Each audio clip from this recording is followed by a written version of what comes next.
तो पहले रिवीजन कर लेते हैं लास्ट क्लास का कि क्या क्या हमने पढ़ लिया था। तो सबसे पहले चैप्टर की शुरुआत हुई थी कि किसी भी इकोनॉमी में बेसिक प्रॉब्लम क्या होती है, स्कैरिसिटी होती है वैसे तो। फिर उसके बाद ये कि चाहे किसी भी तरह की इकोनॉमी हो, कैपिटलिस्ट हो, सोशलिस्ट हो, मिक्स्ड हो, हर तरह की इकोनॉमी में समस्या होती ही होती है। फिर हमको ये देखना था कि हमने समस्याओं को 4 मेन कैटेगरीज में डिवाइड कर दिया।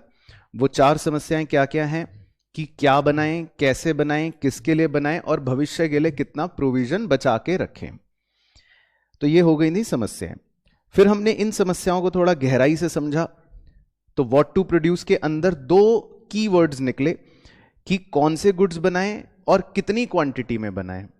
तो इसका हमने पढ़ लिया था कि कैपिटल गुड भी हो सकते हैं, कंज्यूमर गुड भी हो सकते हैं, कितने बनाने हैं ये सब सोसाइटी को सोचना पड़ता है। फिर दूसरी समस्या आ गई कि हाउ टू प्रोड्यूस, यानी कि कैसे बनाएं, जिसमें 2 कीवर्ड्स थे, एक लेबर इंटेंसिव टेक्निक और एक कैपिटल इंटेंसिव टेक्निक। तो 2 तरह के टेक्निक से हम गुड्स को बना सकते हैं। तो ये भी समाज को समस्या होती है कि हम कौन सी टेक्निक से बनाएं।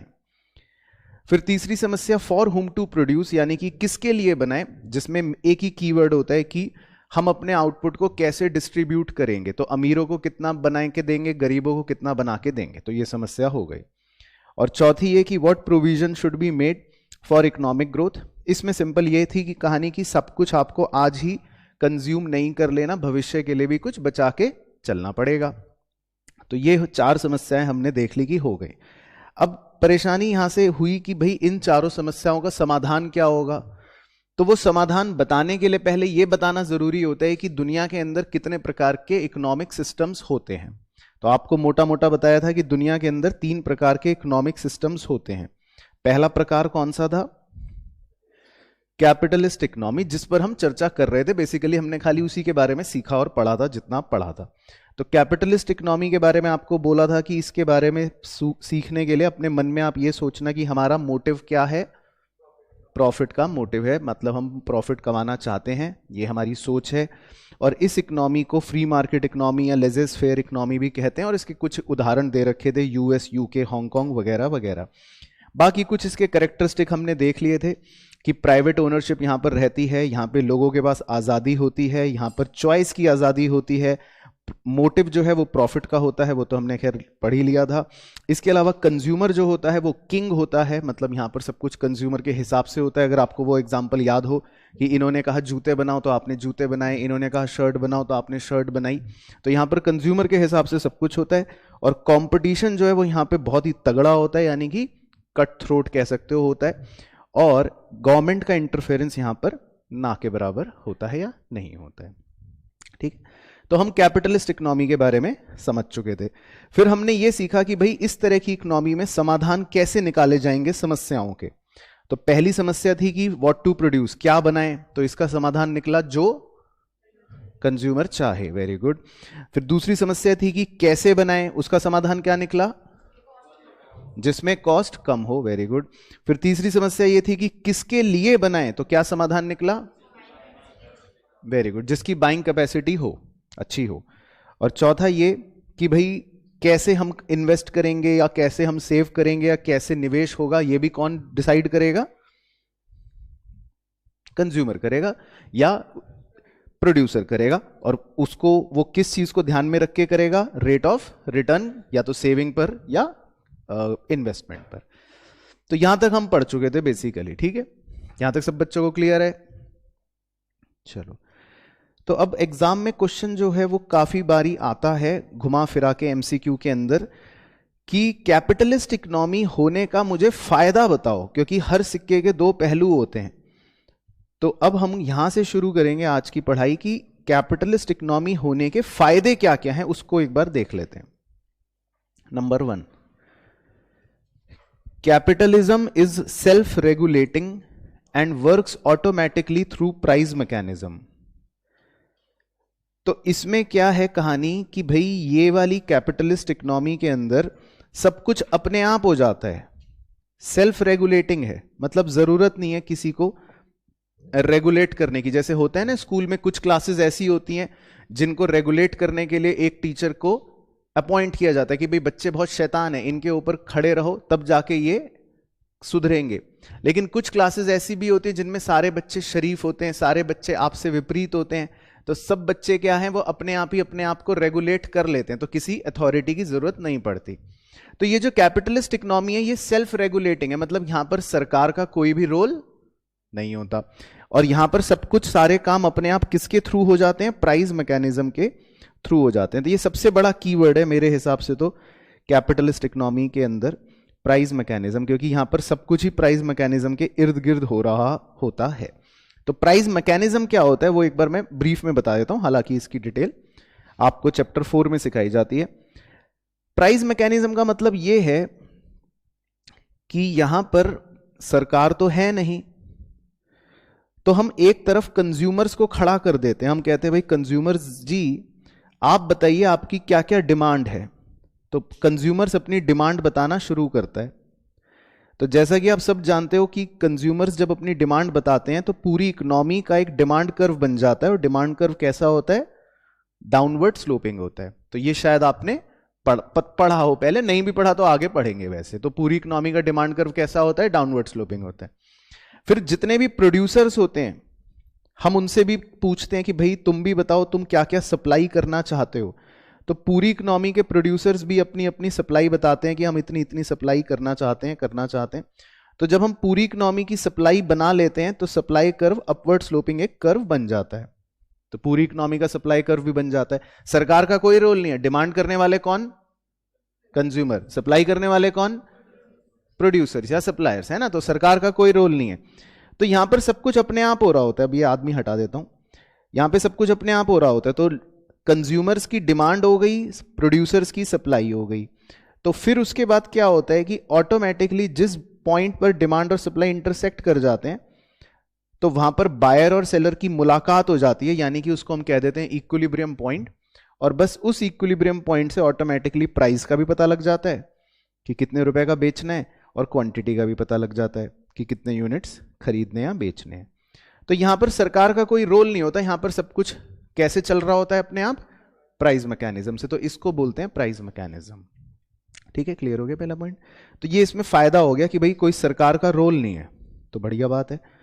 There is no need of incurring cost for collecting and processing of information and for formulating, implementing and monitoring policies. तो इसीलिए देखो कोई खर्चा भी नहीं होता इस इकोनॉमी के अंदर। भाई ऐसा तो है नहीं कि यहां पर कोई सरकार है, सरकार को कोई जानकारी लेनी है, सरकार को कोई पॉलिसियां बनानी है, कुछ नहीं करना, यहां पे कोई खर्चा ही नहीं है। No need of incurring cost, किसी भी तरह के खर्चे की जरूरत ही नहीं है, कोई जानकारी लेने की जरूरत नहीं है, कोई पॉलिसियां बनाने की जरूरत नहीं है। तो बस बढ़िया हो गया, इकोनॉमी का फायदा हो गया। तो ये पहला फायदा है। दूसरा फायदा कह रहा है क्योंकि हमने पढ़ा कि यहां पर सबका मोटिव है मुनाफा कमाने का, तो इसीलिए ऐसी इकोनॉमी के अंदर एफिशिएंसी हमेशा ज्यादा होती है।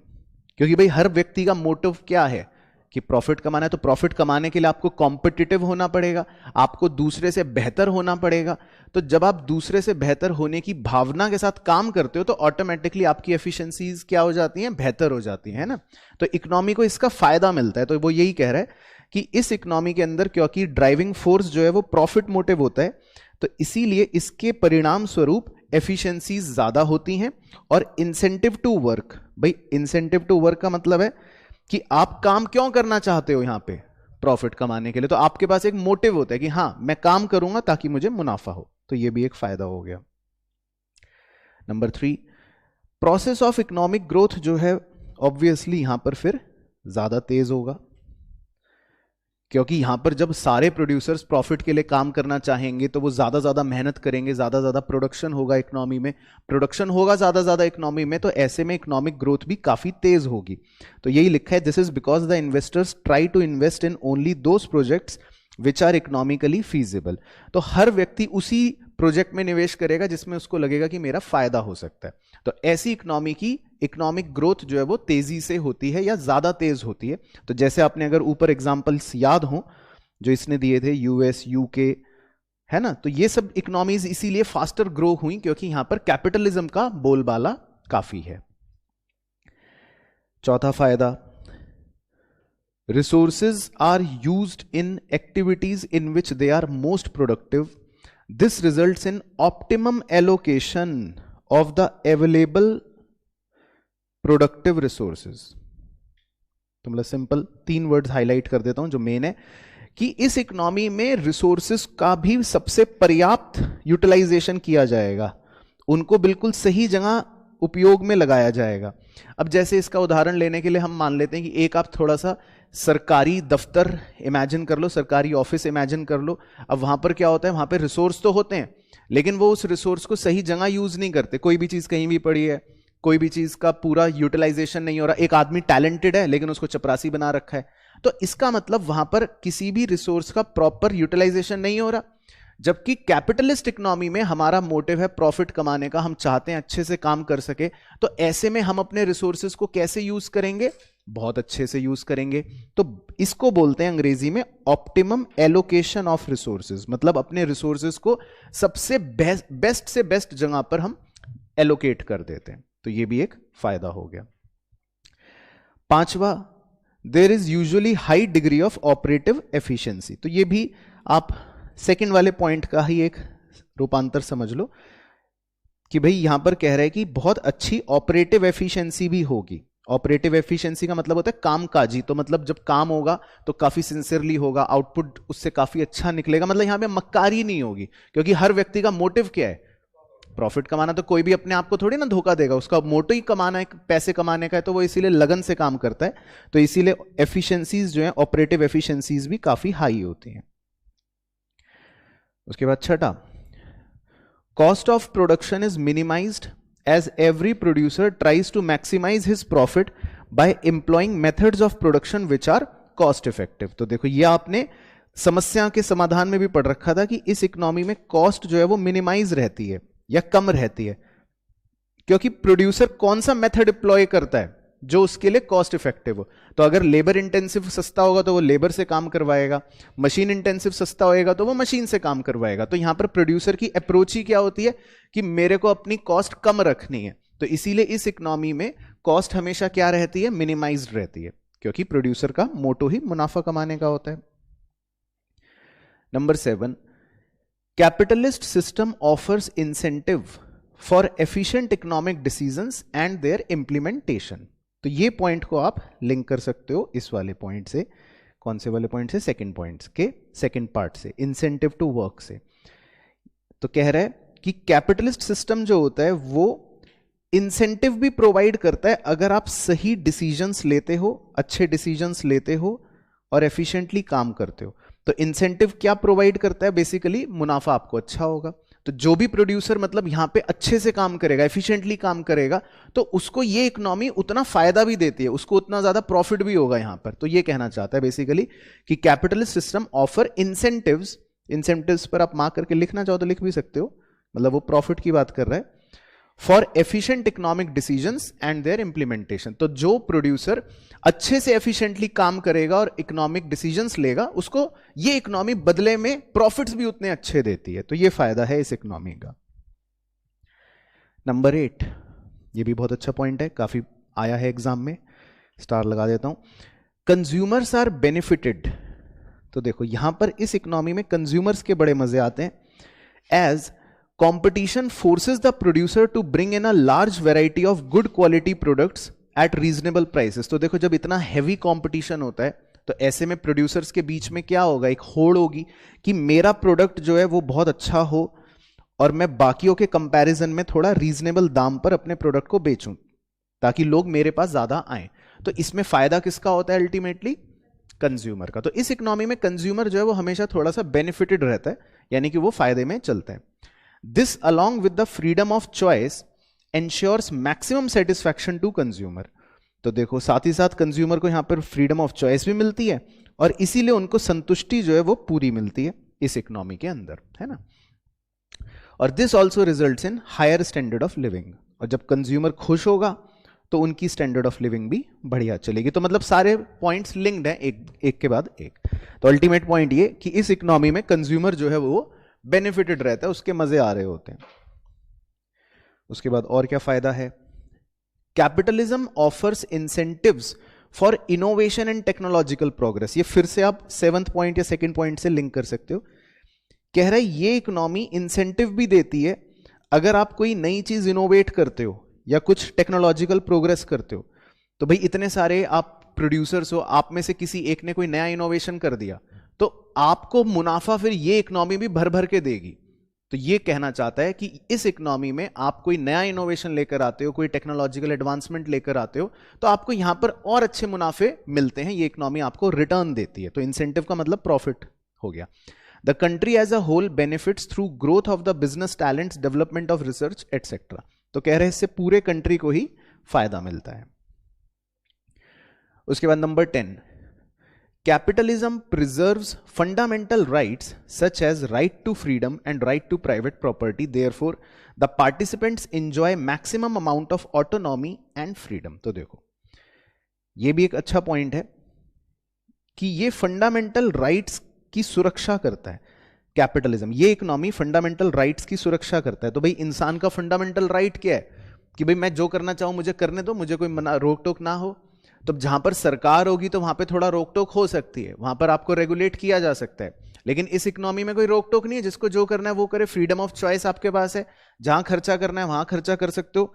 तो यहां पर आप अच्छी ऑटोनॉमी इंजॉय करते हो। ऑटोनॉमी का मतलब होता है पावर, है ना। तो आप यहां पर अच्छी ऑटोनॉमी और फ्रीडम को इंजॉय करते हो। तो आपके यहां पे बेसिक फंडामेंटल राइट्स की सुरक्षा होती है इस इकोनॉमी में, क्योंकि आप आजाद हो, आपके ऊपर कोई बंधन नहीं है कि पैसे कमाओगे तो टैक्स देना पड़ेगा, ऐसा कुछ नहीं है। उसके बाद number 11, capitalism rewards man of initiative and enterprise and punishes the imprudent and inefficient. तो ये लाइन बहुत ही अच्छी है और ये एग्जाम में पूछते हैं। कह रहा है ये इकोनॉमी रिवॉर्ड करती है उसको जो इंसान इनिशिएटिव ले सकता है, यानी कि जो नया सोचेगा, अच्छे से काम करेगा, उसको तो ये इकोनॉमी रिवॉर्ड देगी। और पनिशमेंट किसको मिलेगी यहां पर? जो निकम्मा और नाकारा होगा। तो मान लो कोई व्यक्ति इस इकोनॉमी में काम ही नहीं करना चाहता, तो फिर ऐसे व्यक्ति का इस इकोनॉमी में एक्सप्लॉयटेशन होगा, क्योंकि भाई आप तो काम करना चाहते नहीं हो, है ना। तो आपको फिर अमीर आदमी कोड़े मारेगा, आपसे काम करवाएगा, और आप किसी के पास अपनी गुहार लेके भी नहीं जा सकते, कोई सरकार तो है नहीं यहां पे सुनने के लिए। तो यहां पर फिर आपको एक्सप्लॉयटेशन होने का भी खतरा है। तो ये इकोनॉमी पनिश करती है जो निकम्मा नाकारा होता है, लेकिन मुनाफे भी उतने ही देती है जो व्यक्ति इनिशिएटिव लेता है और अच्छा काम करता है। तो समझ आ गया पॉइंट। तो ये काफी बेहतरीन पॉइंट है। तो इस अंग्रेजी को याद रखना है एज इट इज कि capitalism rewards man of initiative and enterprise and punishes the imprudent and inefficient. तो निकम्मे और नकारा को पनिशमेंट मिलेगी, और जो अच्छे से काम करता है और इनिशिएटिव लेता है उसको रिवॉर्ड मिलेगा। उसके बाद है नंबर 12।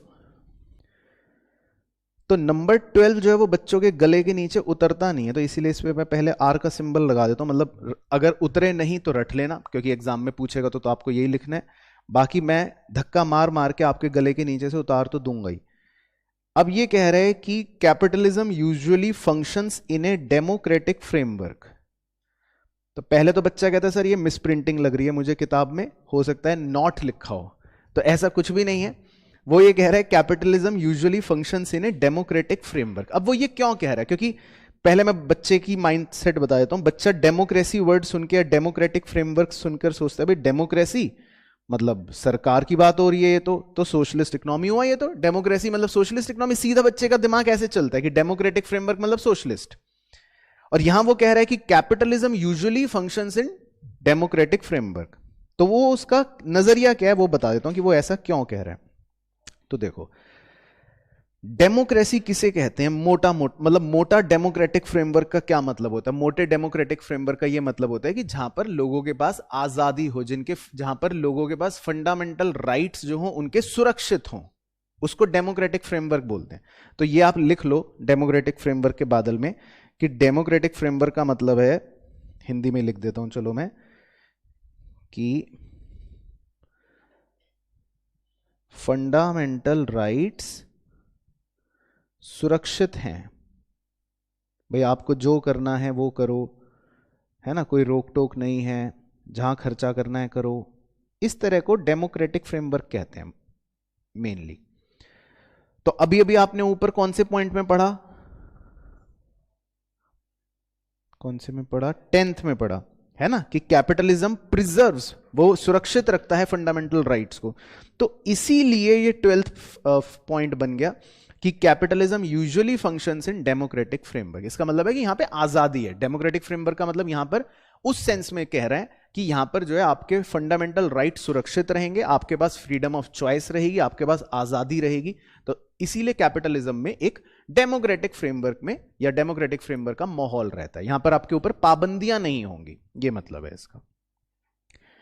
और 13th और क्या फायदा है, the capitalist setup encourages enterprises and risk taking, तो ये तो काफी कॉमन पॉइंट है, and emergence of entrepreneurial class willing to take risk.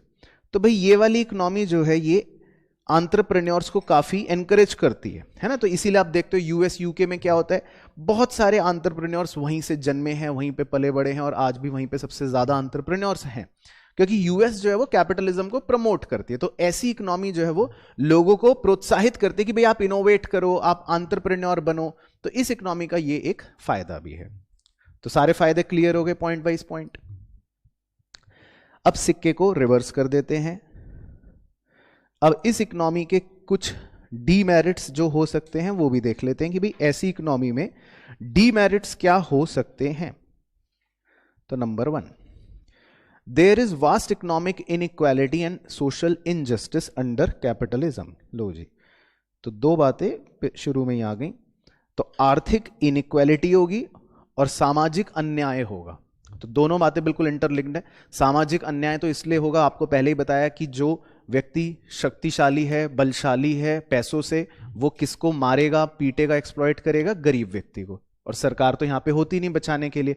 तो सामाजिक इनजस्टिस तो यहां पे होगा, और क्योंकि सामाजिक इनजस्टिस भी होगा तो इसीलिए अमीर तो और अमीर हो जाएगा और गरीब जो है बेचारा गरीब ही रह जाएगा। तो यहां पर इकोनॉमिक इनइक्वालिटी मतलब जो अमीर गरीब का भेदभाव है वो भी काफी ज्यादा होगा। तो ये इस कैपिटलिज्म का सबसे बड़ा आप ड्रॉबैक कह सकते हो, और मेरे हिसाब से यही सबसे बड़ा एक ड्रॉबैक होता भी है।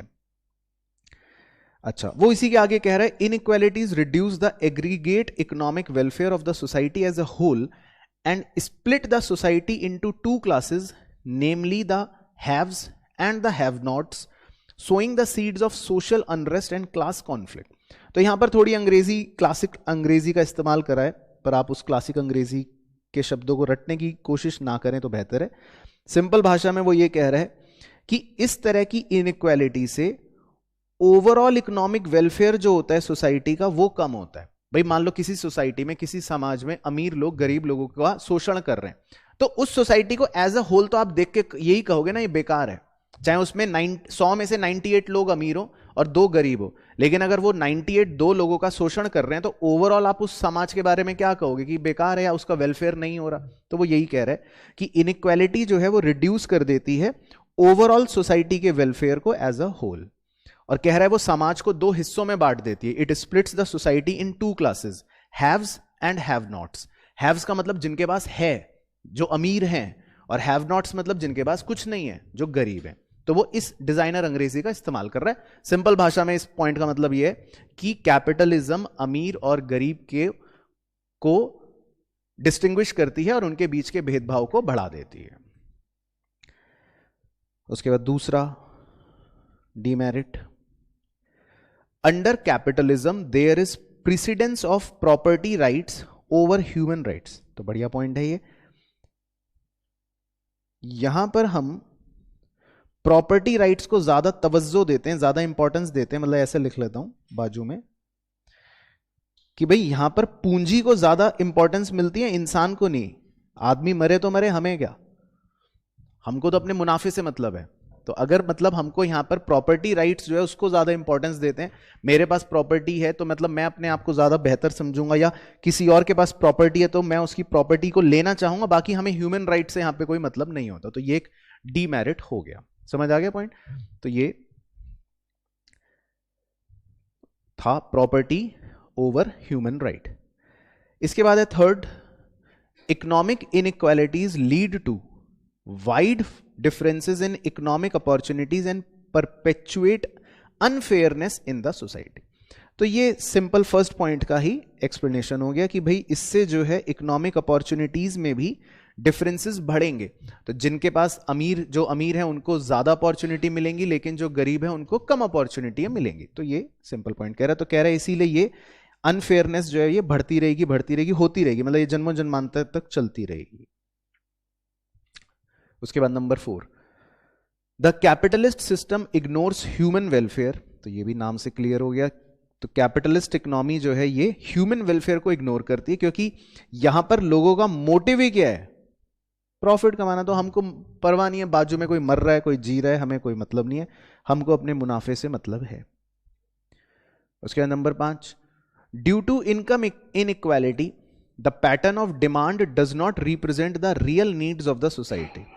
तो अब देखो, इनकम की इनइक्वालिटी की वजह से डिमांड का पैटर्न क्या होगा भाई, जो अमीर होंगे वो तो अपने तरह के लग्जरी गुड्स की डिमांड ज्यादा करेंगे। अब गरीब जो हैं वो बेचारे डिमांड करेंगे ही क्या, सिर्फ अपने कुछ बेसिक नेसेसिटीज की डिमांड करेंगे। तो जहां पर अमीर और गरीब का भेदभाव ज्यादा होता है, वहां पे डिमांड के पैटर्न से हम समाज की ओवरऑल नीड्स का पता नहीं लगा सकते, क्योंकि समाज की ओवरऑल नीड्स के लिए तो बहुत सारे हमको नॉर्मल और नेसेसिटी गुड्स चाहिए, जबकि इस इकोनॉमी में अमीर लोग ऐसा होने नहीं देंगे। वो तो ज्यादा गुड्स कौन से बनवाएंगे, जो उनको चाहिए। तो यहां पर जो पैटर्न है डिमांड का, that will not represent the real needs of society. तो यहां पर समाज की सही जरूरत को डिमांड पैटर्न शो नहीं करेगा, क्योंकि डिमांड पैटर्न तो अमीरों के हिसाब से चल रहा होगा, जबकि समाज को एक्चुअल में जरूरत होती है नॉर्मल और नेसेसिटी गुड्स की।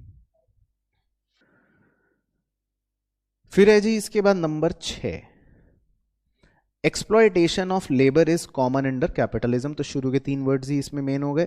तो इस इकोनॉमी का एक डीमेरिट ये भी है कि यहां पर मजदूरों का शोषण होगा। तो ये तो मैं आपको बार बार बता ही रहा हूं कि होगा ही होगा। Very often this leads to the strikes and lockouts, moreover there is no security of employment. तो यहां पर कोई जॉब सिक्योरिटी भी कुछ नहीं होगी। This makes workers more vulnerable.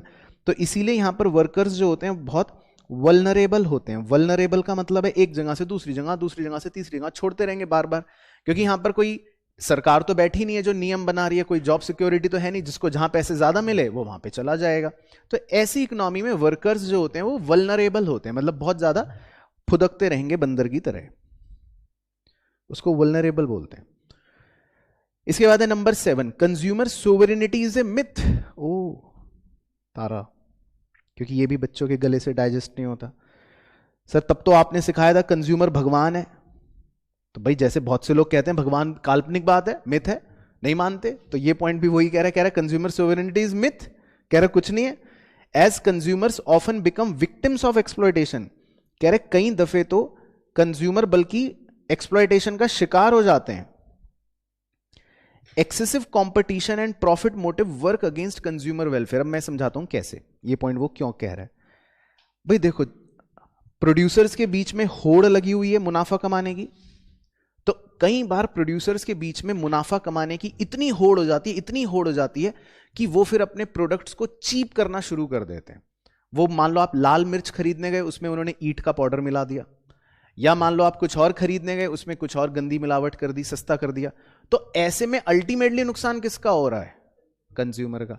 तो कई बार कंपटीशन इतना हावी हो जाता है प्रोड्यूसर्स के बीच में, और वो अपने मुनाफे के पीछे इतने पागल हो जाते हैं कि जिसका अल्टीमेट नुकसान कई बार किसको होता है, कंज्यूमर को होता है। तो ये इस पॉइंट के लिए कह रहा है। तो इसीलिए कंज्यूमर यहां पर पता चला शिकार हो गया एक्सप्लॉयटेशन का। तो कह रहा है कंज्यूमर सोवरेनिटी मिथ है। कई बार उल्टा भी हो जाता है, कई बार बेचारे कंज्यूमर को ही विक्टिम बनना पड़ जाता है।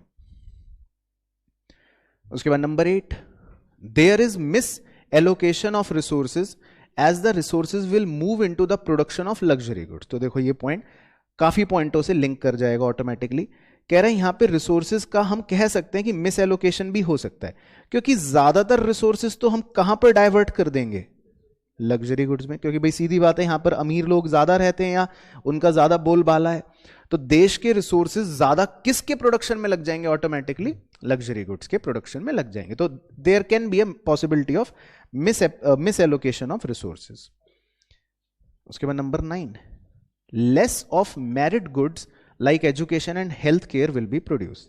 तो शुरू के 4 वर्ड्स ही कीवर्ड्स हो गए। Less of merit goods. Merit goods क्या होते हैं, अगर किसी को नहीं पता तो वो अपना आगे का भी मार्क कर लो। मेरिट गुड्स का मतलब होता है भाई 2 चीजें इसमें मेनली मानी जाती हैं। एजुकेशन और हेल्थ, है ना। ये मेरिट गुड्स होते हैं। मेरिट गुड्स का मतलब कि भाई इसको मान के चलते हैं कि ये ऐसी चीज है जो हर व्यक्ति को मिलनी ही मिलनी चाहिए ताकि उसकी अच्छाई हो सके, उसका भला हो सके, तो इसलिए इनको मेरिट गुड्स बोलते हैं। तो अब कैपिटलिस्ट इकोनॉमी में आपको लगता है कि क्या फोकस उस पर होगा? नहीं होगा। तो इसीलिए शुरू में अंग्रेजी बन गई लेस ऑफ मेरिट गुड्स, मतलब यहां पर मेरिट गुड्स की काफी कमी होगी, क्योंकि यहां पर प्रोड्यूसर का मोटिव क्या है? प्रॉफिट कमाना, पैसे कमाना। उसको ये नहीं है कि मैं एजुकेशन करूं या मैं लोगों को हेल्थ केयर फैसिलिटीज प्रोवाइड करूं, तो यही वो ये कहना चाह रहा है। On the other hand, a number of goods and services which are positively harmful to the society will be produced as they are more profitable. और कह रहा है इसके विपरीत ऐसे प्रोडक्ट्स ज्यादा बनाए जाएंगे समाज में जो समाज को नुकसान पहुंचाते हैं क्योंकि वो मुनाफे वाले होते हैं, है ना। तो आप समझदार हो, समझ ही गए होंगे। उसके बाद number 10, due to unplanned production economic instability in terms of over production या economic depression, unemployment is very common. तो इसका कीवर्ड हो गया इकोनॉमिक इंस्टेबिलिटी। तो अब देखो, तो पहले हमें स्टेबिलिटी समझना पड़ेगा। स्टेबिलिटी होती है कि भाई आर्थिक एक बैलेंस बना हुआ होता है। तो आर्थिक बैलेंस तब बना हुआ होता है जब किसी भी देश में सरकार होती है, क्योंकि सरकार इस बात का ध्यान रखती है कि बहुत ज्यादा उतार चढ़ाव ना हो जाए। बहुत ज्यादा इन्फ्लेशन हो जाएगा तो भी सरकार कुछ स्टेप्स उठाएगी, बहुत ज्यादा डिफ्लेशन हो जाएगा तो भी सरकार कुछ स्टेप्स उठाएगी। लेकिन यहां पर तो कोई सरकार है नहीं, तो यहां पर कोई कंट्रोल करने वाला तो है नहीं। तो इसीलिए यहां की इकोनॉमी में कई बार हमें क्या देखने को मिलता है? इनस्टेबिलिटी। महंगाई हो गई तो बहुत महंगाई हो गई, डिफ्लेशन हो गया तो बहुत डिफ्लेशन हो गया। तो इसीलिए आपने देखा होगा 2008 में यूएस में क्या हुआ? भयंकर रिसेशन हुआ, है ना। इंडिया में कभी उतना नहीं हुआ क्योंकि यूएस में कैपिटलिज्म हावी है। तो कैपिटलिज्म में कई बार इकोनॉमिक इनस्टेबिलिटी देखना कॉमन होता है। तो ये पॉइंट वो कह रहा है, और कह रहा है इससे काफी ज्यादा ह्यूमन मिजरी मतलब नुकसान भी हो जाता है। और नंबर 11, और क्या डीमेरिट है? There is enormous waste of productive resources as firms spend huge amounts of money on advertisement and sales promotion activity. तो देखो, एक ये भी डीमेरिट है। यहां पर हमारा कंपटीशन इतना ज्यादा है कि आप बाजू वाले से बेहतर लगने के लिए, दिखने के लिए इतना पैसा खर्च करते हो अपने एडवर्टीजमेंट पे, इतना पैसा खर्च करते हो सेल्स प्रमोशन पे। तो एक तरह से पैसा वेस्ट ही तो हो रहा है ना, टेक्निकली देखें तो, कि देश का रिसोर्स जो है वो हम एडवर्टीजमेंट पे खर्च कर रहे हैं। भाई आपने 5 करोड़ रुपए अमिताभ बच्चन को दे दिए, तो उससे हुआ क्या? आपके प्रोडक्ट का प्रमोशन ही तो हुआ ना अल्टीमेटली। लेकिन वही 5 करोड़ रिसोर्स देश का अगर किसी और चीज में लगता, किसी मेरिट गुड में लगता, तो काफी फायदा हो सकता था। तो इस इकोनॉमी का ये एक डीमेरिट है कि इसमें बहुत सारा रिसोर्स एडवर्टीजमेंट में या सेल्स प्रमोशन में लग जाता है। तो ये भी एक डीमेरिट हो गया। उसके बाद number 12, capitalism leads to the formation of monopolies. ये सबसे बड़ा डीमेरिट है सितारा। जहां पर भी 4 ताकतवर लोग मिल जाएंगे किसी भी समाज में, तो आप ये मान के चलो वो चारों क्या करेंगे? वो एक बड़े यूनिट में कन्वर्ट हो जाएंगे और बाकी 100 को कंट्रोल करेंगे। तो ये वैसे तो जीवन का नियम है, लेकिन कैपिटलिज्म में तो ये देखने को और ज्यादा मिलेगा, क्योंकि यहां पर तो कोई कंट्रोल करने वाली सरकार तो है नहीं इनके ऊपर। तो यहां पर तो जहां जो भी पावरफुल लोग होंगे वो ऑटोमेटिकली अपनी एक क्या क्रिएट कर लेंगे? मोनोपोली। मोनोपोली का मतलब है वो एक बन जाएंगे, तो फिर वो एक बन के ही पूरे समाज को एक्सप्लॉइट करने की क्षमता रख लेंगे। तो ये वो यही कह रहा है कि capitalism leads to formation of monopolies as large firms may be able to drive out small ones by fair or foul means. तो मतलब ये बड़े प्लेयर्स मिलकर, बड़ी मछलियां मिलकर छोटी मछलियों को भगा देंगी या खा जाएंगी। तो ये कैपिटलिज्म में ज्यादा देखने को मिलेगा। और नंबर 13, ये क्या डीमेरिट है? Excessive materialism. तो ये भी कीवर्ड हो गया। तो इसका क्या मतलब होता है? आपने सुना एक टर्म होता है अंग्रेजी में मटेरियलिस्टिक, है ना। तो मटेरियलिस्टिक का मतलब होता है कि भाई आप वस्तुओं के पीछे ज्यादा भाग रहे हो, है ना।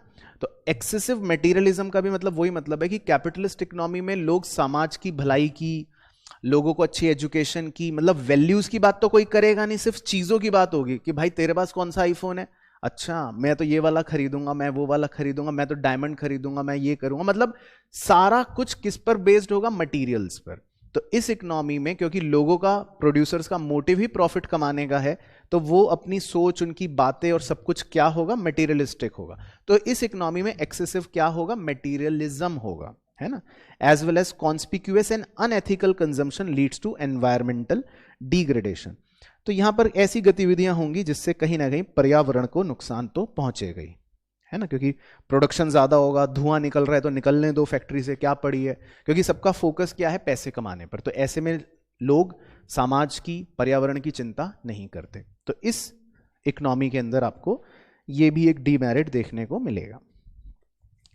चलो, तो अब देखो, अब आपको बिल्कुल अच्छे से क्लियर हो गया मेरे हिसाब से। अगर आप ये 13 पॉजिटिव्स और 13 नेगेटिव्स अच्छे से समझ गए, तो इसका मतलब ये कि आप कैपिटलिज्म के बारे में सब कुछ अच्छे से समझ चुके हो। अब आपके मन में अच्छी पिक्चर बन गई होगी कि कैपिटलिस्ट इकोनॉमी किस तरह की होती है। क्लियर? चलो जी, अब आते हैं अगली, डिस्कस करते हैं दूसरी प्रकार की जो मेन इकोनॉमी होती है, वो कौन सी होती है? Socialist economy. तो अपने आप को उस दायरे से, उस माइंडसेट से हटा दो। अब हम सिर्फ क्या सोचेंगे? हम सिर्फ अब भलाई करने का सोचेंगे। अब हम अच्छे व्यक्ति बन चुके हैं, अब हमारे वैल्यूज स्ट्रांग हो गई हैं। अब हम पैसे के बारे में नहीं सोचेंगे, अब हम ये सोचेंगे कि हमें कहीं पर कोई गरीब दिख गया तो हम उस गरीब की मदद कर देंगे, कोई भूखा दिख गया तो उसको खाना खिला देंगे। यहां पर हमारा काम क्या होगा? जन कल्याण करना या सामाजिक कार्य करना।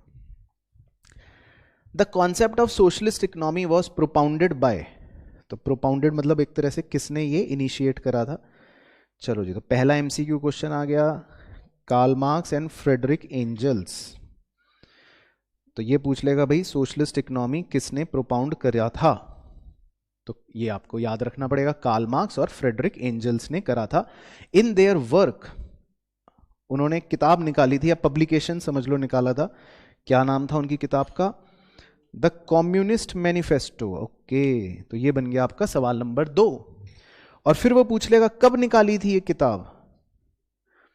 1848 में निकाली थी। ठीक है, तो इसमें 2-3 क्वेश्चन आपके डायरेक्ट बन गए।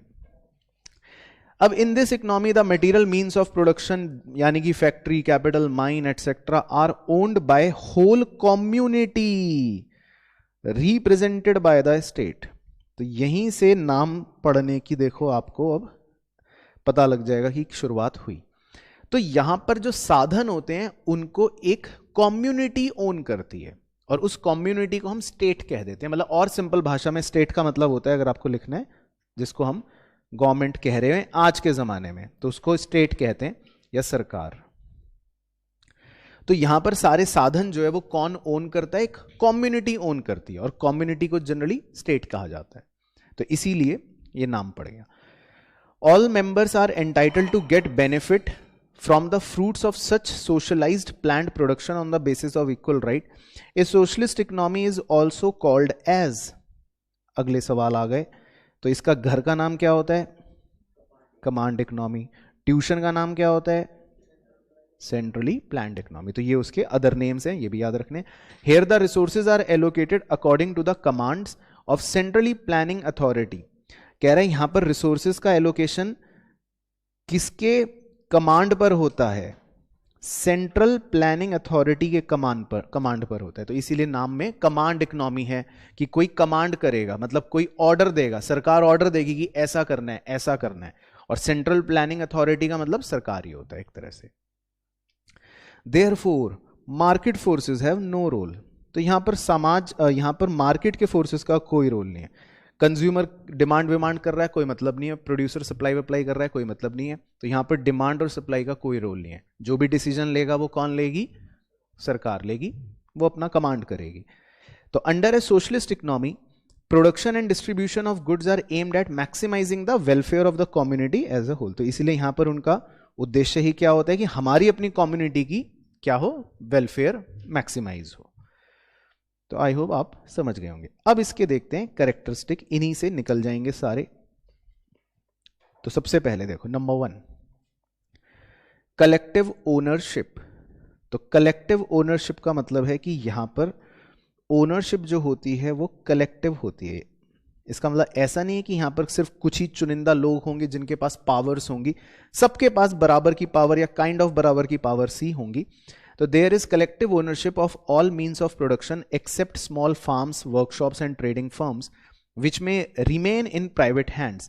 As a result of social ownership, profit motive and self-interest are not the driving force of economic activity as it is in case of market economy. The resources are used to achieve certain socio-economic objectives. तो देखो शुरू की line में main चीज कह रहे हैं यहाँ पे कलेक्टिव ओनरशिप होती है। कलेक्टिव ओनरशिप का मतलब हो गया एक तरह से कि सब कुछ कम्युनिटी होल्ड करती है, ओन करती है, या सरकार ओन करती है। हाँ, कुछ एक्सेप्शंस हैं, थोड़े बहुत कुछ प्राइवेट फर्म्स भी ओन करेंगे, लेकिन मेजॉरिटी रिसोर्सेज कौन ओन करता है? सरकार ओन करती है या कम्युनिटी ओन करती है।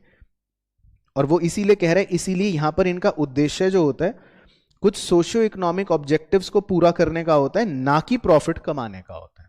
ठीक है। Second feature economic planning. तो ये देखो, तो ये तो इनका सबसे मेन काम है और यही इनको सबसे ज्यादा कैपिटलिस्ट इकोनॉमी से अलग बनाता है, क्योंकि इनको तो करना ही क्या है? प्लानिंग करनी है। यहां पर डिमांड और सप्लाई तो है नहीं, अपने आप तो काम होगा नहीं। वो वाली तो इकोनॉमी सेल्फ रेगुलेटरी थी, लेकिन यहां पर तो सारे डिसीजंस किसको लेने हैं? गवर्नमेंट को लेने। तो इसीलिए इसको कह रहा है, इस फीचर को, इकोनॉमिक प्लानिंग। मतलब there is a central planning authority to set and accomplish socio economic goals, that is why it is called centrally planned economy. तो कह रहा है यहां पर एक सेंट्रल प्लानिंग अथॉरिटी होती है, मतलब एक ऐसी पावर होती है जो प्लानिंग करती है, वो अपने गोल्स सेट करती है, उन्हें पूरा करती है, इसीलिए हम इसको सेंट्रली प्लान्ड इकोनॉमी कहते हैं। ठीक है ना। कोई रोल नहीं होता, तो इसमें कस्टमर्स की कोई से नहीं होती। अभी आएगा ये पॉइंट कि कस्टमर यहां पर कोई किंग विंग नहीं होता। उसके बाद नंबर 3 आई गया मेरे ख्याल से, एब्सेंस ऑफ कंज्यूमर चॉइस। तो अब कंज्यूमर तो कह देगा कि मुझे जूते चाहिए, तो सरकार ऐसे नहीं है कि कंज्यूमर के कहने के हिसाब से प्रोडक्शन करेगी। सरकार ये सोचेगी कि किस चीज के प्रोडक्शन से सबका भला हो या समाज का भला हो, हम उन चीजों का ही प्रोडक्शन करेंगे। तो कंज्यूमर कुछ भी कहता रहे, उससे सरकार को कोई फर्क यहां पर नहीं पड़ेगा। तो वो यही कहना चाह रहा है। देखो, freedom from hunger is guaranteed but consumers sovereignty gets restricted by selective production of goods. तो कितनी बढ़िया लाइन है। कह रहा भाई देखो, भूख से आजादी तो आपको पक्की बात है मिल जाएगी। भाई सरकार ऐसा नहीं कि आपको भूखा ही मार देगी, आपको रोटी वोटी तो बना के दे देगी, वो सब तो मिल जाएगा। लेकिन अगर आप ये सोचो कि यहां पर हम भगवान हैं, तो ऐसा कुछ नहीं है। यहां पर बहुत सारी रिस्ट्रिक्शंस होंगी और आपका यहां पर जो प्रोडक्शन ऑफ गुड्स होता है वो सेलेक्टिव होता है, मतलब सरकार जो डिसाइड करेगी वही यहां पर गुड्स बनेंगे। तो कह रहा है भूखे नहीं मरोगे, वो तो गारंटी है। हंगर नहीं होगा, हंगर से नहीं मरोगे, वो तो गारंटी है। लेकिन कंज्यूमर सोवरेनिटी पर बहुत सारे रिस्ट्रिक्शंस होंगे। ठीक है ना।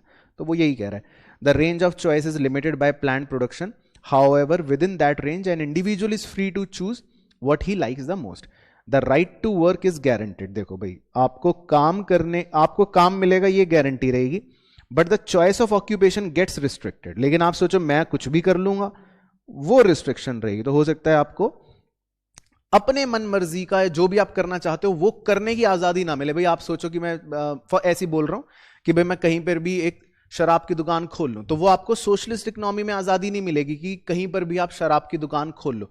सरकार उसमें बहुत से रिस्ट्रिक्शंस लगा सकती है, भाई इस एरिया में नहीं खोलनी, यहाँ पे केमिस्ट की दुकान खुलेगी, या यहाँ पर तो हम स्कूल बनाएंगे, यहाँ पे तो स्कूल है, कॉलेज है, तो यहाँ पर इसके मतलब आपको काम करने की आजादी पूरी नहीं मिलेगी, कुछ रिस्ट्रिक्शंस हो सकती हैं।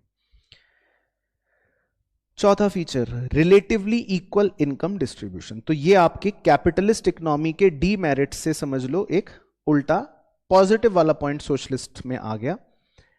अब यहां पर अमीर और गरीब का जो भेदभाव है वो रिलेटिवली थोड़ा कम होगा। अब मैं ये नहीं कह सकता कि यहां पे बिल्कुल ही कम होगा या बिल्कुल जीरो होगा, कि सारे बिल्कुल बराबर हैं, सबकी जेब में 100 रुपए हैं, ऐसा नहीं होगा। यहां पर भी भेदभाव तो होगा अमीर गरीब का, लेकिन रिलेटिवली कम होगा जितना कैपिटलिस्ट में होता है। तो ये पॉइंट ये समझा रहा है। तो a relative equality of income is an important feature of socialism. Among other things, differences in income and wealth are narrowed down by lack of opportunity to accumulate private capital. तो देखो, कह रहे भाई यहां पर जो है इनकम और वेल्थ की जो इनइक्वालिटी है वो काफी कम हो जाएगी। नैरो डाउन का मतलब है कम हो जाएगी, क्योंकि यहां पर सरकार ऐसी अपॉर्चुनिटी नहीं देती सबको कि भाई आप अपनी जमा पूंजी जोड़ते रहो या सारी पावर्स किसी एक आदमी या दो आदमी के पास आ जाए, ऐसा नहीं होगा यहां पे। तो यहां पे सरकार इस बात का ध्यान रखती है। तो इसीलिए ऐसी इकोनॉमी में, सोशलिस्ट इकोनॉमी में, अमीर गरीब का जो भेदभाव है वो थोड़ा कम होगा, रिलेटिवली कम होगा। और बाकी एजुकेशन और अदर फैसिलिटीज भी यहां पर मिलती हैं, तो इस तरह की कह रहे बेसिक समस्याएं नहीं होंगी। उसके बाद number 5, minimum role of price mechanism और मार्केट फोर्सेस। तो ये भी सेल्फ एक्सप्लेनेटरी बन गया। इस इकोनॉमी के अंदर बिल्कुल ना के बराबर रोल होगा डिमांड का और सप्लाई का, यानी जो आपने प्राइस मैकेनिज्म पढ़ा था उसका रोल यहां पर बिल्कुल भी नहीं होगा, है ना। तो वही बातें वो यहां पर लिख के दे रहा है कि price mechanism exist in a socialist economy but it has only a secondary role. तो प्राइस मैकेनिज्म जो है वो इस इकोनॉमी में बिल्कुल ही साइड रोल में है, कोई मेन रोल में नहीं है। और नीचे भी वो यही कह रहा है कि in the absence of profit motive price mechanism loses its predominant role. भाई यहां पे प्रॉफिट कमाने का उद्देश्य तो है नहीं, तो प्राइस मैकेनिज्म करने का कोई मतलब अब मोटो ही नहीं रह गया ना। सरकार थोड़ी ना ये सोचेगी कंज्यूमर क्या चाहता है, प्रोड्यूसर क्या चाहता है, उस हिसाब से डिसीजन लेगी। नहीं, सरकार तो ये सोचेगी जिससे समाज का भला हो हम उस हिसाब से डिसीजन लेंगे। तो इसीलिए इस इकोनॉमी में प्राइस मैकेनिज्म के रोल की कोई अब महत्व ही नहीं बचती। तो वो यही कह रहा है। तो सर फिर एक क्वेश्चन हमसे पूछ लेता है कि ऐसी इकोनॉमी में फिर जो प्राइजेस होते हैं उन्हें क्या कहा जाता है। तो ये आप रट लो, उन्हें कहा जाता है एडमिनिस्टर्ड प्राइजेस। एडमिनिस्टर्ड प्राइजेस का मतलब ये कि भाई इन प्राइजेस को कौन निर्धारित करता है, गवर्नमेंट निर्धारित करती है, इसीलिए इनका नाम पड़ गया एडमिनिस्टर्ड प्राइजेस। मतलब ये प्राइजेस अपने आप नहीं निकले डिमांड सप्लाई से, इन्हें सरकार बताती है, सरकार निकाल के देती है ये प्राइस है।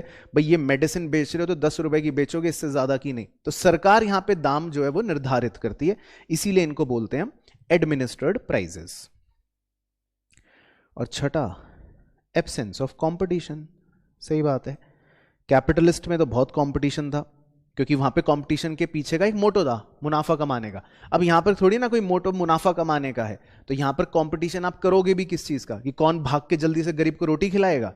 तो यहां पे कंपटीशन किस चीज का होना है, जब प्रॉफिट तो कमाना नहीं है, तो भलाई के लिए कभी कंपटीशन तो होता नहीं है। तो इसीलिए यहां पर इस इकोनॉमी में since the state is the sole entrepreneur there is absence of competition. तो यहां पर कोई कंपटीशन आपको ऐसा देखने को नहीं मिलता।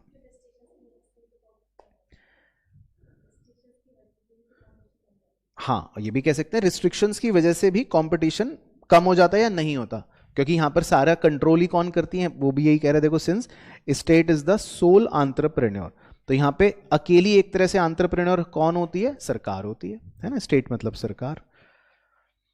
अब वो एक उदाहरण दे रहे हैं, तो पढ़ लेते हैं।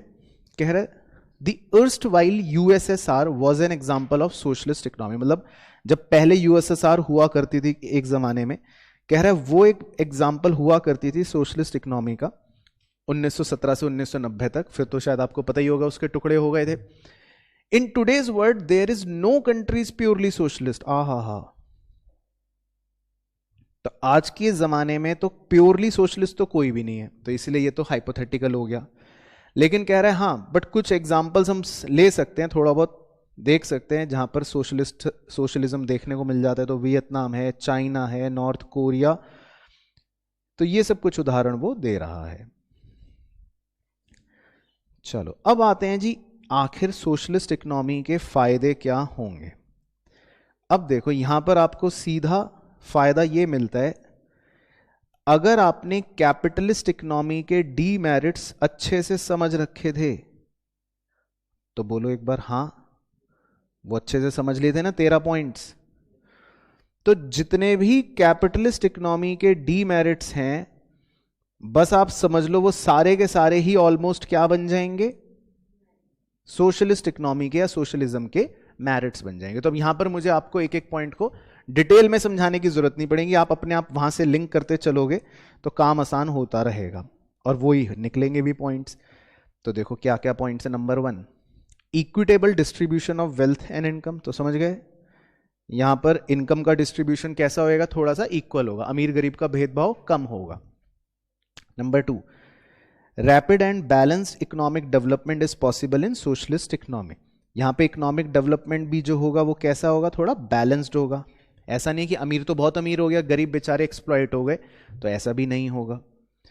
Number 3, socialist economy is planned economy. अब सोशलिस्ट में आपने ये तो देख लिया कि हम प्लानिंग करते हैं, सरकार प्लानिंग करती है, तो there will be better utilization of resources and it ensures maximum production. तो यहां पर जो है वेस्टेजेस जो होते हैं या वेस्ट्स जो होते हैं रिसोर्सेज के, वो बिल्कुल भी नहीं होंगे। भाई यहां पे सरकार खर्चे थोड़ी ना करेगी अपने एडवर्टाइजमेंट पर, सेल्स प्रमोशन पर। उसको सरकार को किसे दिखाना, किसी को भी नहीं दिखाना। भाई सरकार अकेली है और उसके सामने पूरा समाज है, समाज की भलाई करनी है। तो मैं 5 करोड़ रुपए अमिताभ बच्चन को या शाहरुख खान को क्यों दूंगा, ये बताने के लिए कि भाई देखो मैंने ये कर रहा है या ये मेरा प्रोडक्ट है। तो यहां पर सरकार कोई ऊल फिजूल खर्चे नहीं करती। तो यहां पे सरकार के रिसोर्सेज का कोई भी वेस्टेज नहीं होता, वो बिल्कुल सही जगह सरकार लोगों के काम में लगा देती है ना। तो यही वो कह रहा है।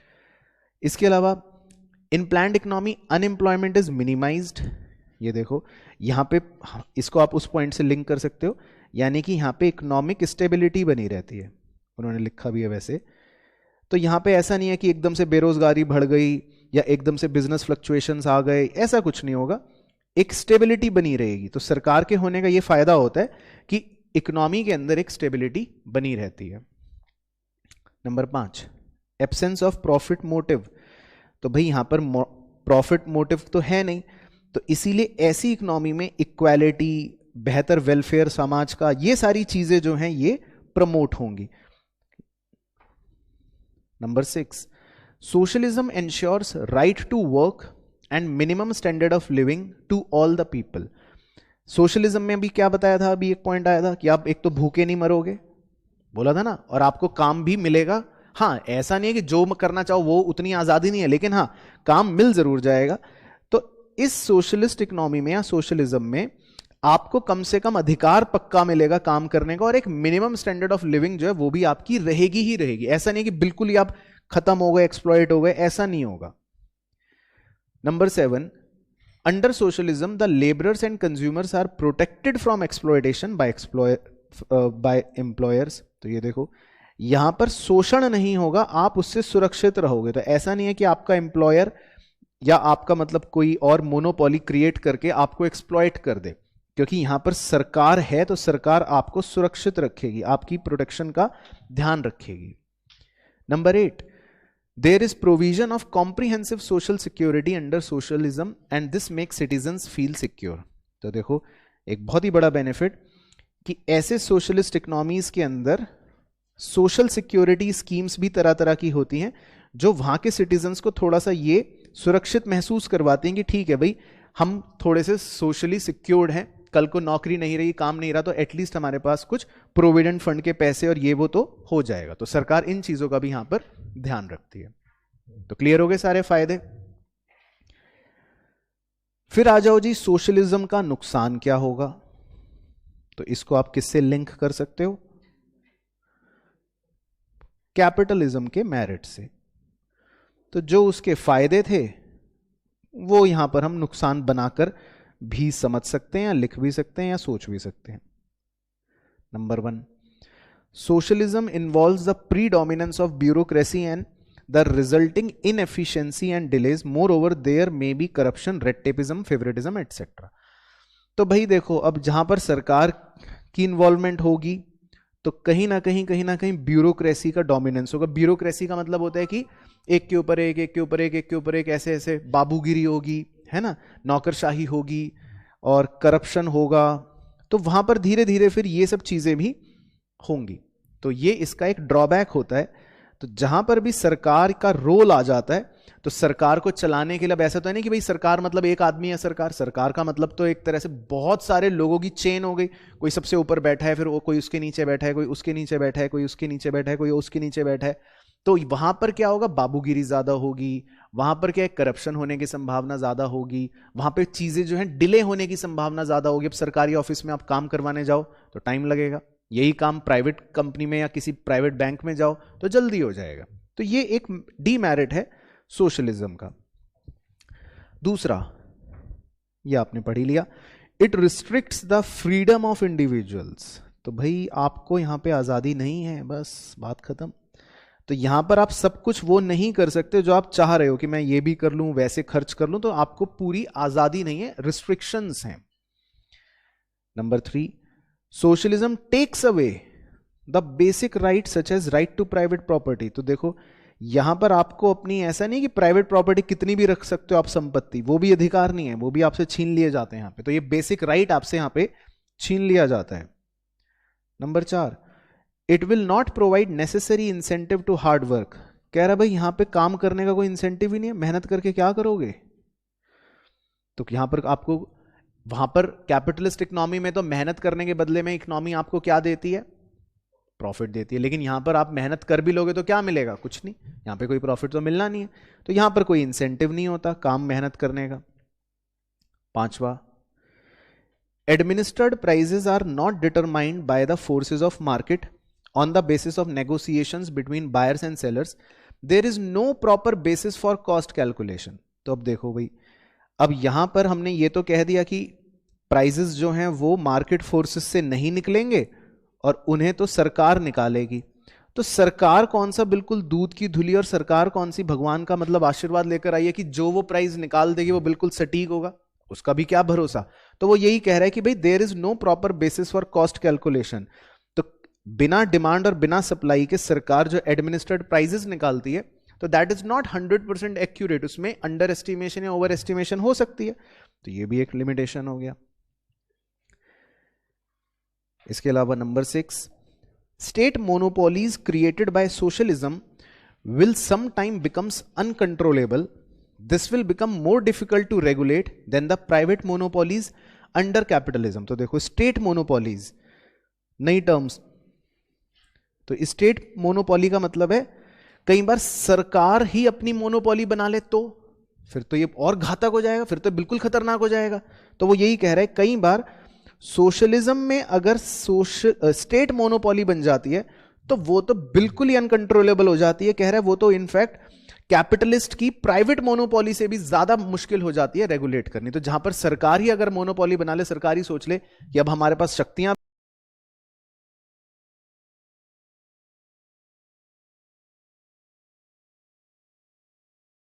रहा है। Number 7, under socialism the consumers have limited freedom of choice. तो ये हम पहले भी देख चुके हैं, यहां पर आपकी फ्रीडम ऑफ चॉइस जो है वो लिमिटेड ही रहती है। ऐसा नहीं है कि आप जो मर्जी कर लो और जो मर्जी डिमांड कर लो वो हो जाएगा। तो यहां पर आपकी फ्रीडम ऑफ चॉइस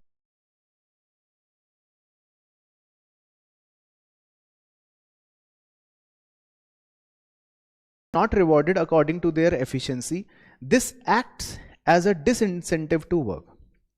तो भाई यहां पर किसी की पर्सनल एफिशिएंसी को हम इंपॉर्टेंस नहीं देते।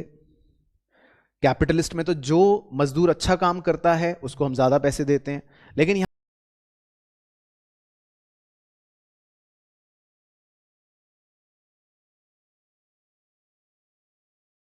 पर लोगों का काम करने का मन नहीं करता। तो इसीलिए जहां पर सरकारी दफ्तर कह लो या जहां पर भी सरकार का रोल होगा, तो वहां पर जब इंसेंटिव ही नहीं होगा काम करने वाले को, तो इसलिए वो भी आलसी बन जाते हैं, वो भी कहते हैं हम काम क्यों करें। तो ये भी एक डीमेरिट हो गया। और बाकी 9th कह रहा है कि भाई देखो ये सोशलिज्म की जो बातें हम कर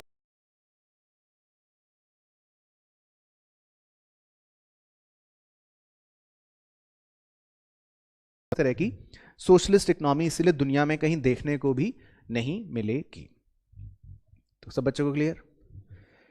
चलो अब हम इन दोनों को जोड़ देंगे।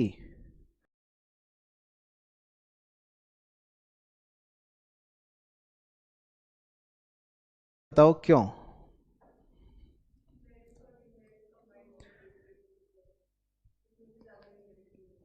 हाँ, क्योंकि मिक्स्ड इकोनॉमी जो है उसका कॉन्सेप्ट ये होता है कि भाई हम देखो ऐसा करते हैं कि सोशलिस्ट और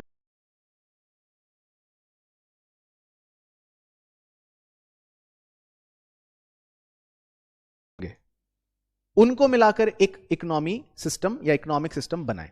तो बेसिकली मिक्स्ड इकोनॉमी सिस्टम में क्या हो जाता है कि हमें दोनों का फ्लेवर देखने को मिलता है और डीमेरिट्स थोड़े कम हो जाते हैं। तो ये इसलिए सबसे बढ़िया चीज, एक बढ़िया प्रोडक्ट बन गया, hybrid product.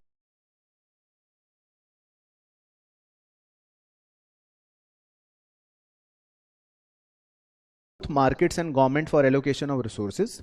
In fact, every economy in the real world makes use of the both market and government. चलो तो मेरा काम बहुत आसान हो गया, नहीं तो बच्चे बाद में नाटक करते हैं कि सर ये कौन सी इकोनॉमी है, वो कौन सी इकोनॉमी है. तो भैया रियल वर्ल्ड में सारी ही इकोनॉमियां कौन सी हैं? मिक्स्ड ही हैं, ऑलमोस्ट मिक्स ही. हाँ, किसी में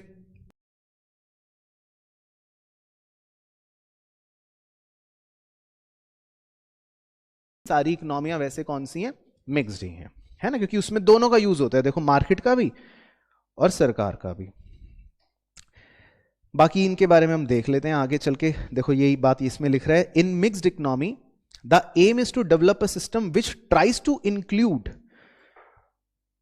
the best features of both ये एंड ये, while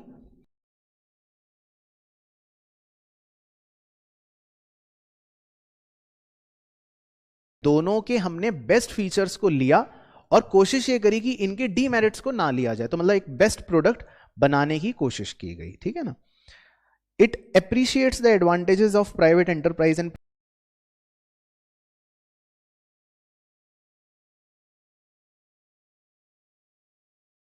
at the same time it is noticed that private property, profit motive and self interest of market economy may not promote the interest of the community as a whole, and as such the government should remove these defects of private enterprises. तो मतलब वो यही कह रहा है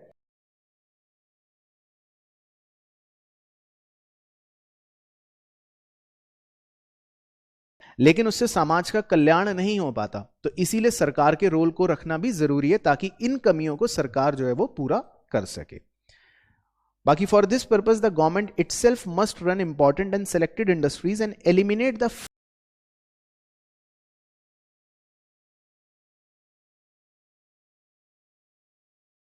however the state imposes necessary measures to control and regulate the private sector to ensure that they function in accordance with the welfare objective of the nation. तो basically यहां पर सरकार जो है वो रेगुलेट करती है थोड़ा थोड़ा प्राइवेट सेक्टर वालों को, ताकि वो पूरी तरह से ऐसा ना हो कि एक्सप्लॉइट करना शुरू कर दें, और दोनों जने मिलकर अच्छे तालमेल के साथ काम करते हैं.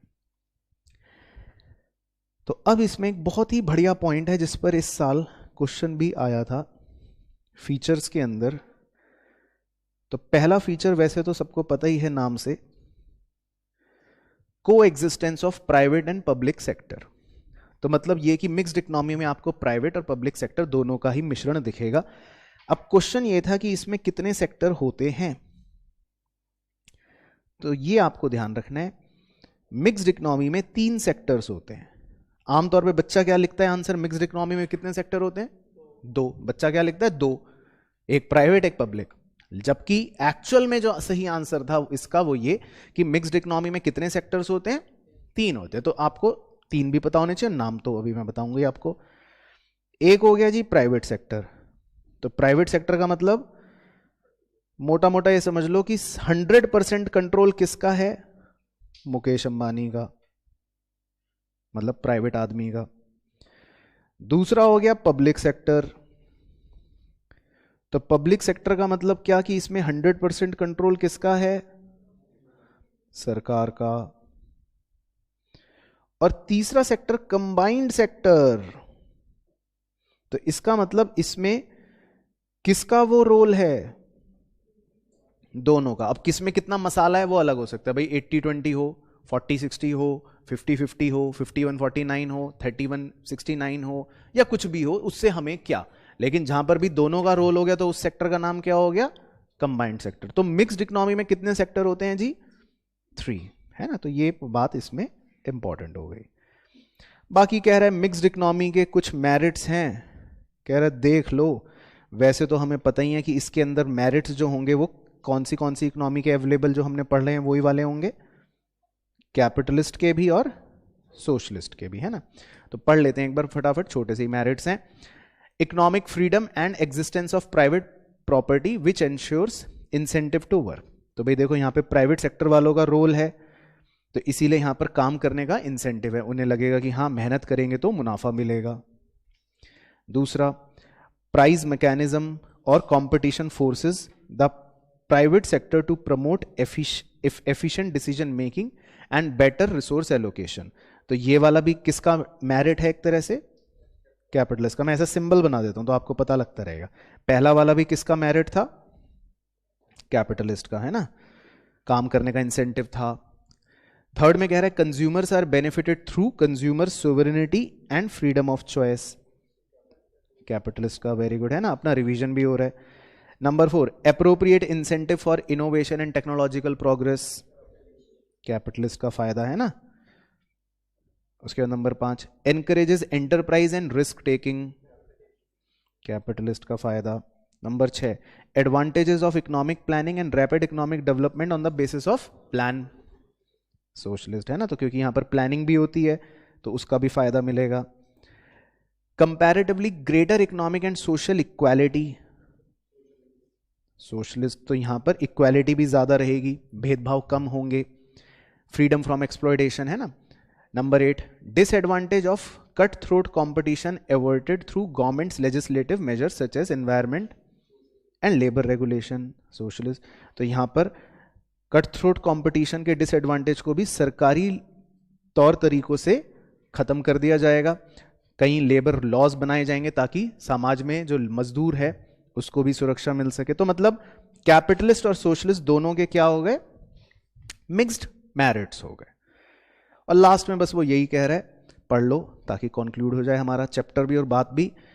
Mixed economy is not always a golden path, कह रहा है ऐसा नहीं है कि बस मिक्स्ड इकोनॉमी हमेशा ही एक बिल्कुल सुनहरा रास्ता है कैपिटलिज्म और सोशलिज्म के बीच में कि हमने बिल्कुल ही मेरिट्स निकाल के निचोड़ के और बिल्कुल ही एकदम बेस्ट प्रोडक्ट बना लिया हुआ, ऐसा नहीं है, हमेशा नहीं होगा।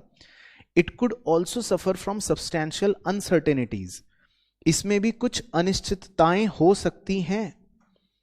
Mixed economy sometimes is characterised by excessive controls by the state resulting in reduced incentive. तो देखो कह रहा है, मान लो कोई मिक्स्ड इकोनॉमी ऐसी है जिसमें सोशलिज्म का मसाला ज्यादा है, तो जहां पे सोशलिज्म का मसाला ज्यादा हो गया तो भी तो आपको नींबू पानी पीने में मजा नहीं आएगा ना, अगर मसाला उसमें ज्यादा डाल दोगे आप। तो अगर सोशलिज्म का मसाला ज्यादा होगा तो यहां पर फिर से इंसेंटिव लोगों का काम करने का कम हो जाएगा, वो कहेंगे बेकार, अब तो सरकार ही कर रही है सब कुछ। And constraint growth of private sector, poor implementation of planning, higher rates of taxation, lack of efficiency, corruption, wastage of resources. देख रहे हो मतलब कितने सब बुरे बुरे चीजें लिखी हैं, डीमेरिट्स लिख दिए कि। तो कह रहा है ऐसा नहीं है कि हर बार मिक्स्ड इकोनॉमी मतलब सब कुछ अच्छा ही अच्छा होगा, कई बार कुछ अनसर्टेनिटी है, कुछ ये सब लिमिटेशंस भी हो सकते हैं।